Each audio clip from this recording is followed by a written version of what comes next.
Aujourd'hui, on parle de stockage et on voit ça juste après l'intro.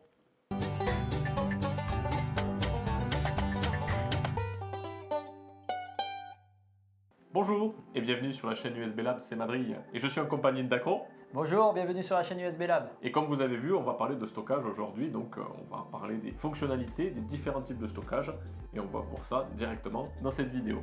Donc on commence tout de suite par le HDD, donc le disque dur classique, le standard on va dire. Grand classique. Le grand classique, donc le HDD c'est pour Hard Disk Drive, donc disque dur directement en français. C'est un système classique donc, qui fonctionne cette fois-ci sur une base mécanique. On est sur des disques qui tournent avec des pistes de lecture, donc on a plusieurs disques qui sont superposés les uns avec les autres. On a des pistes de lecture qui viennent lire et écrire directement toutes les données sur le disque. Donc c'est pour ça que ça s'appelle vraiment un disque dur, puisqu'on était sur la base de disques qu'il y avait à l'intérieur.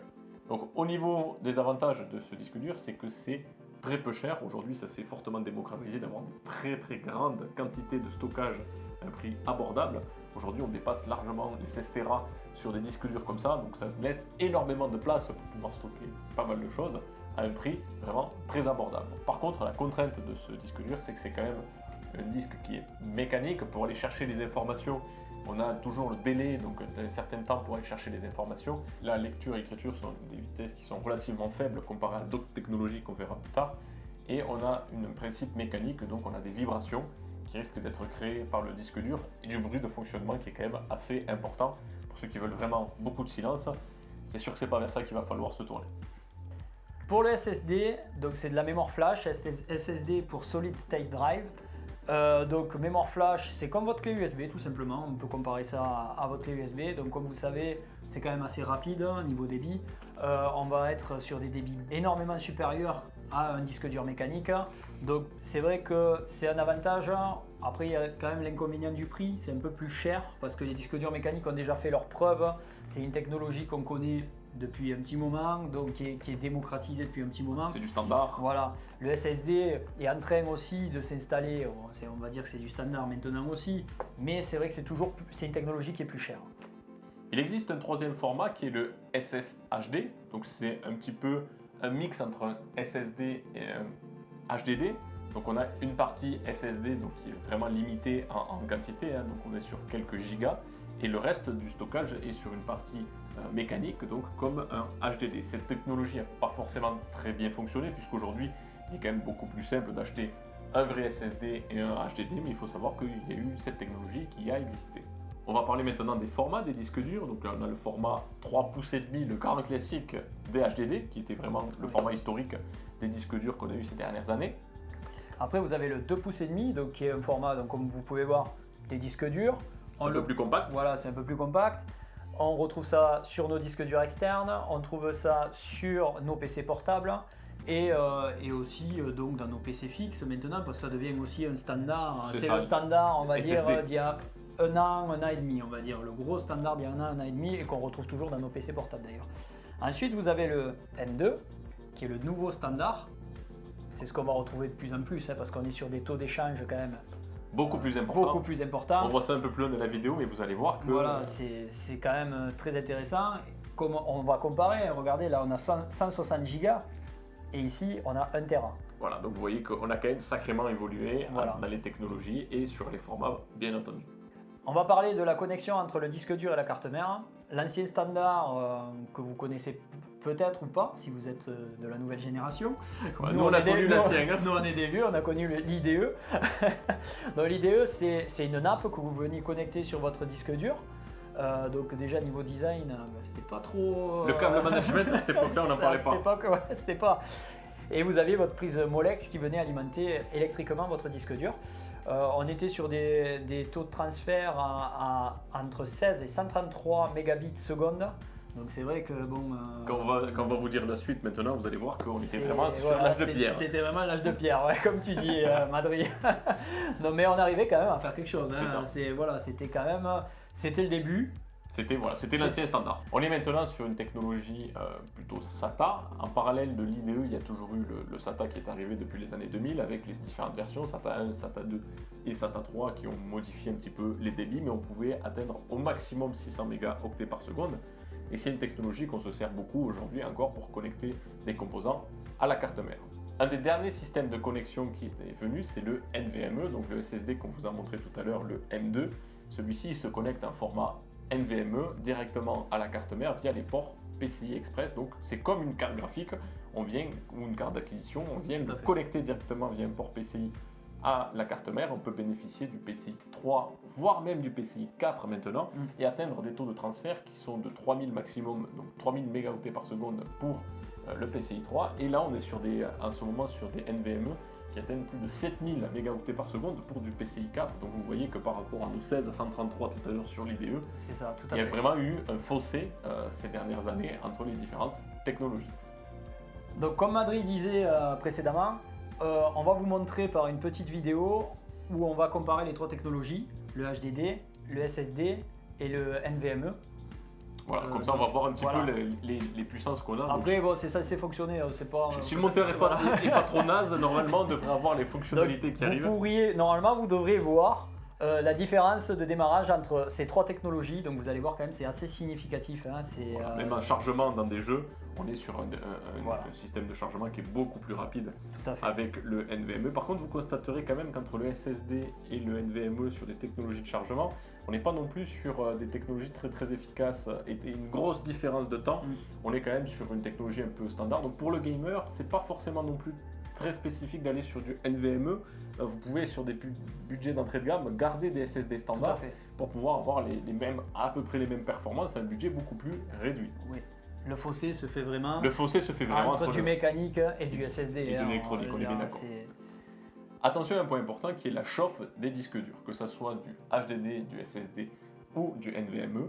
On a des disques durs qui chauffent, que ce soit électroniquement ou mécaniquement. Donc il faut bien faire attention à où est-ce qu'on les place dans le boîtier et ne pas considérer qu'ils doivent être positionnés dans des endroits qui vont forcément garder de la chaleur.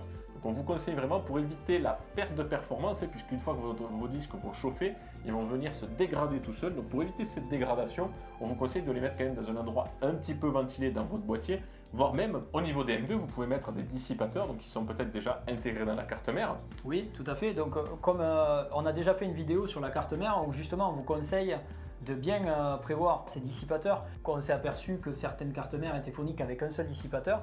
Si vous vouliez vraiment avoir un PC qui dure dans le temps, comme on vous dit dans cette vidéo, on vous invite vraiment à la regarder. On vous la met ici, comme ça vous pourrez la vérifier. Comme ça vous pourrez aller voir, mais je redis les choses que j'ai dites déjà dans la vidéo. Pensez 2 dissipateurs, c'est pas mal parce que quand même c'est une technologie qui chauffe, hein. Ça a beau être des puces, mais oui forcément, plus c'est miniature, plus ça chauffe. On va vous afficher en parallèle un tableau récapitulatif où on va reprendre donc d'un côté le HDD, d'un côté le SSD SATA et de l'autre côté le SSD NVMe. Et on va vous donner un petit peu notre avis sur ces différents sujets. Au niveau du prix, bon, bien entendu, le HDD c'est quand même le dispositif qui est le moins cher. Tout à fait. Aujourd'hui d'ailleurs, on vous conseille, si vous avez des grosses données de stockage qui ne sont pas forcément essentielles, vous n'avez pas forcément un débit à avoir très important, de pouvoir toujours stocker sur des HDD, notamment si vous avez besoin de beaucoup de stockage. Après, si vous êtes professionnel et que vous voulez stocker des photos, des vidéos, effectivement, ça sera peut-être un peu léger sur un HDD, mais par contre, pour que monsieur tout le monde qui veut stocker ses photos et ses vidéos, c'est une technologie fiable, le HDD. Ça fait ses preuves. Ça fait ses preuves, donc vous pourrez le stocker sur des HDD, c'est plutôt quelque chose qu'on vous conseille. Au niveau du prix, bon, le SSD SATA qui est entre les deux, c'est entre les deux technologies, c'est vraiment un bon compromis. C'est ce qu'on pense. Hein. Ça s'est démocratisé ces dernières années, donc n'hésitez pas, si vous avez, pour un peu plus cher, vous pouvez avoir un SSD et commencer à rentrer donc, pour mettre l'OS là-dessus. Et si vous avez encore plus de budget, quitte à prendre un SSD, prenez un PCI Express avec un NVMe. Avec des temps d'accès records. Beaucoup plus rapide, donc là, il n'y aura pas de souci là-dessus. Concernant le stockage et donc le prix d'accessibilité, vous aurez bien compris que c'est tout à fait l'inverse du prix. Voilà, forcément. Le HDD a de grandes quantités de stockage à un prix très abordable. Le SSD SATA un peu moins et le SSD NVMe encore moins. Et ça, c'est vraiment en fonction de votre budget et de ce que vous voulez en faire. Concernant la vitesse de fonctionnement, vous aurez compris que là c'est pareil. Le HDD c'est le moins performant et le plus performant c'est le NVMe en PCI Express. Au niveau de l'endurance et de la durée de vie, le HDD c'est une technologie qui a fait ses preuves. Le SSD c'est une technologie aussi qui a fait ses preuves, mais bon, qui est un peu plus sujette au formatage et, à des problèmes. À la défragmentation aussi. Parce que ça, vous avez d'ailleurs, vous pourrez le lire chez les fabricants, vous avez tant de cycles de lecture, tant de cycles d'écriture sur le SSD. Effectivement, aujourd'hui, vous pouvez faire des quantités de gigas en lecture et en écriture tous les jours assez importantes, puisque la technologie des SSD et des puces mémoire s'est beaucoup améliorée ces dernières années. Effectivement, il y a quand même une limite et une durée de vie. Il ne faut quand même pas forcément en tenir compte pour monsieur tout le monde, puisque vous pouvez durer des années aujourd'hui, voire même atteindre des dizaines d'années sur des SSD standards si vous ne faites pas forcément d'écriture ou de lecture en continu. Attention, pour un usage un peu plus professionnel, si vous stockez beaucoup de vidéos, beaucoup de photos, vous avez beaucoup de transit et beaucoup d'écriture tous les jours, ça peut être un petit peu limite. Bon, vous aurez bien compris qu'au niveau des dimensions, on est sur le contraire, donc le 3 pouces et demi qui est quand même beaucoup plus grand, le 2 pouces et demi en SATA, voire le NVMe en PCI Express qui lui est beaucoup plus petit, c'est une carte, donc ça peut être super intéressant pour ceux qui veulent faire un petit boîtier, de prendre des SSD, même dans les PC portables. Donc là vous ne le voyez pas, mais mon PC portable a un SSD NVMe dedans, ce qui est plutôt relativement pratique. Attention également à la compatibilité de la carte mère, c'est-à-dire que tous les HDD sont compatibles avec les cartes mères aujourd'hui qui sont en SATA, à moins que vous ayez encore une technologie IDE. Ça peut arriver. Ça peut arriver, mais faites attention à ça si vous avez un PC un peu ancien. Le SSD, c'est le SATA SSD classique, là, il n'y a pas de souci. C'est exactement pareil. Vous avez toujours la même compatibilité. Par contre, les NVMe sont relativement récents. Ces dernières années, c'est à 4 ans à peu près. Voilà, ça s'est démocratisé ces 4 dernières années. Et si vous avez un PC un peu plus ancien, vous n'aurez pas forcément de port NVMe. Donc bien faire attention là-dessus. Donc au niveau de ces formats-là. Oui, vous pouvez éventuellement, si vous êtes équipé de PCI 3.0, vous pouvez équiper une carte, c'est comme une carte graphique qui se met sur le PCI, et dessus vous viendrez clipser votre NVMe. Donc ça peut être une solution, mais attention, il vous faut bien être en PCI 3.0. Donc au niveau des conseils qu'on peut vous donner sur des stockages HDD, comme on vous l'a dit, c'est des données qui ne sont pas forcément essentielles, et ça permet d'avoir un temps d'accès sur ces informations-là un peu longues, mais qui ne sont pas forcément pénalisantes, et même sur des configs petit budget, que ce soit gaming ou bureautique, n'hésitez pas à utiliser ce système-là. Pour le SSD, donc en SATA, c'est le grand standard de nos jours. Voilà, c'est sur même s'il va être, on le sait, petit à petit chassé par le NVMe, c'est malheureusement les technologies. Heureusement, parce que c'est une belle évolution. Heureusement pour nous, parce que c'est vrai que quand maintenant on clique, on a accès de suite à un dossier, c'est quand même beaucoup plus magique, on peut dire. Donc pour en revenir au SSD SATA, vous pouvez l'utiliser, on peut dire c'est une hybride, c'est une utilisation hybride, vraiment. Voilà, aujourd'hui vous pouvez stocker beaucoup de données si vous voulez y accéder rapidement, et vous pouvez même mettre votre OS dessus pour qu'il puisse démarrer très rapidement. Et concernant le NVMe en PCI Express, là vous avez bien compris que c'est le futur standard. C'est la Rolls-Royce. Voilà, c'est le futur standard qui va arriver. Donc on se retrouvera avec ce format-là comme grand classique dans les années à venir. Et aujourd'hui, on vous conseille vraiment, si vous avez le budget, de mettre à minima un M2 et même un M2 de 1 Tera pour mettre l'OS et quelques logiciels et jeux importants, ainsi que commencer le stockage. C'est vraiment du grand standard.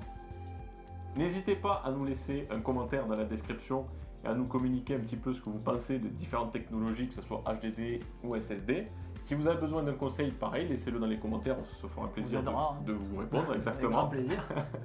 Laissez-nous un pouce bleu si vous avez aimé la vidéo. Abonnez-vous à la chaîne puisque on va sortir d'autres vidéos sur d'autres composants, et vous voyez derrière nous qu'on va sortir une petite vidéo sur du montage sur une prochaine configuration qu'on est en train de réaliser.